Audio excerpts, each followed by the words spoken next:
मास्तरचा सगळ्यांना नमस्कार. आपण अमाइन टॉपिक बघतोय. अमाइनमधलं आता असायलेशन ऑफ अमाइन्स आपण बघणार आहे. हे जे असायलेशन करायचं म्हणजे असिल ग्रुप आपल्याला ॲड करायचा आहे. आता ॲलिफॅटिक किंवा ॲरोमॅटिक प्रायमरी किंवा सेकंडरी अमाइन्स जे असतील तर त्यांची असायलेशन रिॲक्शन होते. आता मी एक एक्झाम्पल घेतो, ते जे तुम्हाला बुकमध्ये दिलं आहे तेच एक्झाम्पल मी तो तुम्हाला कंटिन्यू करतोय. बघा, C2H5-N, इकडे एक हायड्रोजन, इकडे एक हायड्रोजन आणि इथे लोन पेअर. म्हणजे हा मी प्रायमरी अमाइन घेतोय. तुम्ही प्रायमरी घ्या, सेकंडरी घ्या, टर्शरीचं होत नाही. प्रायमरी आणि सेकंडरी ॲलिफॅटिक पण चालतो आणि ॲरोमॅटिक पण चालतो, म्हणजेच बेन्झेटिंग असलेला सुद्धा अमाइन चालतो, पण तो प्रायमरी किंवा सेकंडरी असावा.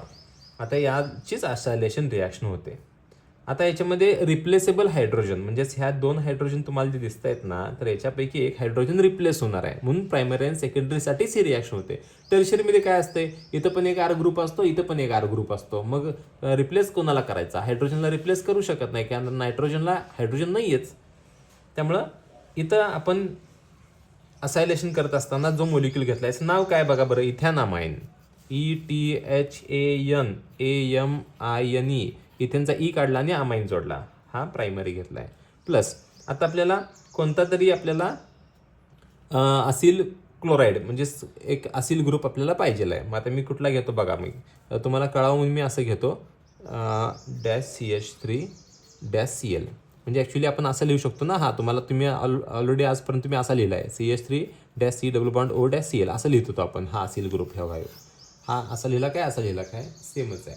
फक्त काय ह्याच्यामध्ये तुम्हाला मी असं लिहिण्याचं कारण काय आहे, तर यातला एक हायड्रोजन आपल्याला रिप्लेस करायचा आहे असिल ग्रुपनं, म्हणून मी असं लिहिलं आहे. आता मग बघा पुढं काय होते बघा.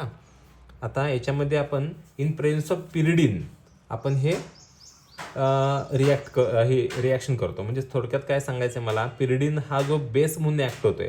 आता बेस म्हणून काय ॲक्ट होतोय, ह्या बेसचा विषय काय येणार आहे समजून घ्या. की हा जो हायड्रोजन तुम्हाला दिसतोय बघा, ह्यो हायड्रोजन आणि हा क्लोरीन, हे दोघं निघून जातात. आता हे जर निघून गेले तर काय बाहेर पडतंय, तर HCl बाहेर पडणार होता. मी HClला न्यूट्रलाइज करायला कोण पाहिजे, तर पिरिडीन पाहिजे, कारण हा पिरिडीन काय आहे तर चांगला बेस आहे.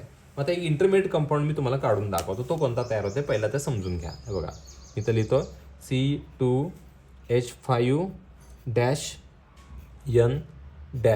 आता तात्पुरतं काय होतंय की हा जो काय कार्बन आहे, हा कार्बन ह्या नायट्रोजनवर अटॅक करतोय. असं ह्याचं कारण सांगतो मी तुम्हाला, की हा कार्बन कॅरी करतोय स्लाइटली पॉझिटिव्ह चार्ज. हा नायट्रोजन इलेक्ट्रॉनसाठी रिच आहे, त्यामुळे हा ह्याच्यावर थोडासा स्लाइटली प्लस असल्यामुळे हा नायट्रोजनवर अटॅक करतो, हा रिच असल्यामुळं. मग जो काही इंटरमिडिएट कंपाऊंड तयार होतोय, तो काय हा कंपाऊंड काही स्टेबल नसतोय, हा तात्पुरत्या स्वरूपाचा तयार झालेला कंपाऊंड आहे.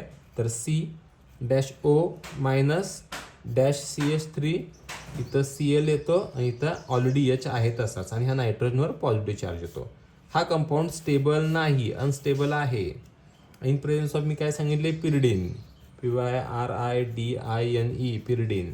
आता इथनं पुढं काय होतंय बघा, इथनं पुढची रिॲक्शन खूप महत्त्वाची आहे. मी सांगितलं होतं, काय सांगितलं होतं, एक H आणि एक Cl हा निघून जातो. समजा हा H गेला आणि हा Cl गेला, तर काय तयार होतं बघा बरं. मग C2H5-N, ह्या इथं हा वरचा H असाच दिला मी, -C_O-CH3, आणि काय निघून गेला बघा बरं, HCl निघून गेला. हा HClला न्यूट्रलाइज करायला तर पिरिडीन वापरतो आपण.